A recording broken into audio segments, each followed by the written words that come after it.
Shalom. దేవుని పరిశుద్ధ నామానికి మహిమ ఘనత ప్రభావములు కలుగుగాక. మన ప్రభువును రక్షకుడైన యేసుక్రీస్తు యెహోవా మెస్సీ నామములో ఆత్మీయులైన దేవుని బిడ్డలైన మీ అందరికీ నా హృదయపూర్వక వందనాలు, ఉదయకాలపు శుభాలు తెలియజేస్తున్నాను. ఆదికాండము 24వ అధ్యాయము 7వ వచనంలో తండ్రి అయిన దేవుడు అబ్రాహాముకి ఇచ్చిన వాగ్దానం ద్వారా ఒక గొప్ప మర్మమును ఈరోజు మనకి తెలియజేస్తున్నాడు. ఆదికాండము 24వ అధ్యాయము 7వ వచనం. నా తండ్రి ఇంట నుండి, నేను పుట్టిన దేశం నుండి నన్ను తెచ్చి నాతో మాట్లాడి నీ సంతానమునకు ఈ దేశమునిచ్చిన ప్రమాణం చేసి నాతో చెప్పిన పరలోకపు దేవుడగు యెహోవా తన దూతను నీకు ముందుగా పంపును.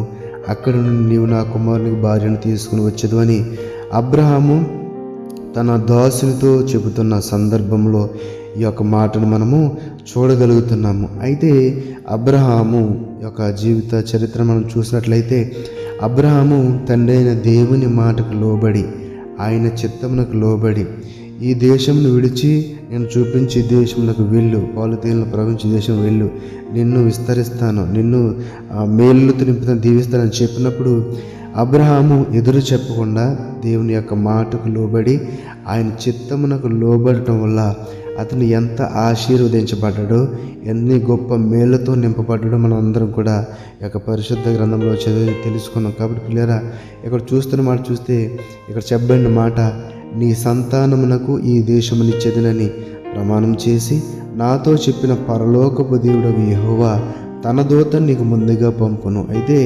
అబ్రహాము తన దాసుని అక్కడికి వెళ్ళమని చెప్పినప్పుడు, తన కుమారునికి భార్యను తీసుకొని రమ్మని చెప్పినప్పుడు, మరి వాళ్ళు పంపించకపోతే నేను ఏం చేయాలి, అక్కడ సమస్యలు వస్తాయి కదా, వెళ్ళి నేను ఎలాగ అసలు వాళ్ళని అడగాలి అని అడిగినప్పుడు ఆయన చెప్పిన ఒకే ఒక మాట ఏంటండి, పరలోకపు దేవుడు యెహోవా తన దూతను నీకు ముందుగా పంపును. అంటే తండ్రి అయిన దేవుడు ఆయన మాటకు లోబడి వారి జీవితంలో, ఆయన చిత్తమును అనుసరించి వారి జీవితంలో తన దూతల ద్వారా అనేక కార్యములు జరిగించేవాడు ఉన్నాడని మనం ఇక్కడ గమనించవలసిన విషయం. దూతల ద్వారానే కాదు, ఆయనకి అసాధ్యమైనది ఏదో ఉందండి, ఒక్క మాట ద్వారా సమస్తమును మార్చగల దేవుడు. కీర్తనల గ్రంథము 34:7 వచనం అంటాడు కదా, యెహోవా యందు భయభక్తులు గల వారి చుట్టూ ఆయన దూత కావలి ఉండి వారిని రక్షించును. ఆయన యందు భయభక్తులు కలిగి ఉండటమే మనము చేయవలసిన పని. మిగతా పనంతా కూడా ఆయన తన దూతల ద్వారా, తన దూతలకు ఆజ్ఞాపించి మనకు వచ్చే శోధల నుండి, వ్యాధుల నుండి తప్పించి నెమ్మదిని, శాంతిని, సమాధానం దయచేటకు ఆయన సిద్ధముగా ఉన్నాడు. ఇక్కడ చూడండి 24:7లో, నా తండ్రి ఇంట నుండి, నేను పుట్టిన దేశం నుండి నన్ను తెచ్చి, ఎవరు తెచ్చారండి? అబ్రహాముని తండ్రి ఇంట నుండి పుట్టిన దేశం నుండి కూడా వేరుపరిచి ఏం చేశాడు? ఆయన చూపించిన దేశానికి వెళ్ళమని చెప్పాడు. వెళ్ళటం ద్వారా, ఆ మాటకు లోబడటం ద్వారా గొప్ప ఆశీర్వాదము. దేవుని మాటకు లోబడటంలోనే, ఆ యొక్క ఆజ్ఞలు అనుసరించి మనం నడుచుకుంటంలోనే ఆ యొక్క గొప్ప ఆశీర్వాదం దాగుందనే విషయాన్ని మనం అందరం కూడా గమనించాలి. ఎవరైతే దేవుని వాక్యమును చదువుతూ వాక్యమును దేవుని మాటగా భావించి ఆ యొక్క మాటకు లోబడతారో, ఆ యొక్క వాక్యంలో చెప్పినట్లుగా నీతి, న్యాయ, యథార్థతలు కలిగి, విరిగి నలిగిన హృదయం కలిగి ఎవరైతే జీవిస్తారో వారికి ఏ సమస్య రాదు, శోధన రాదు.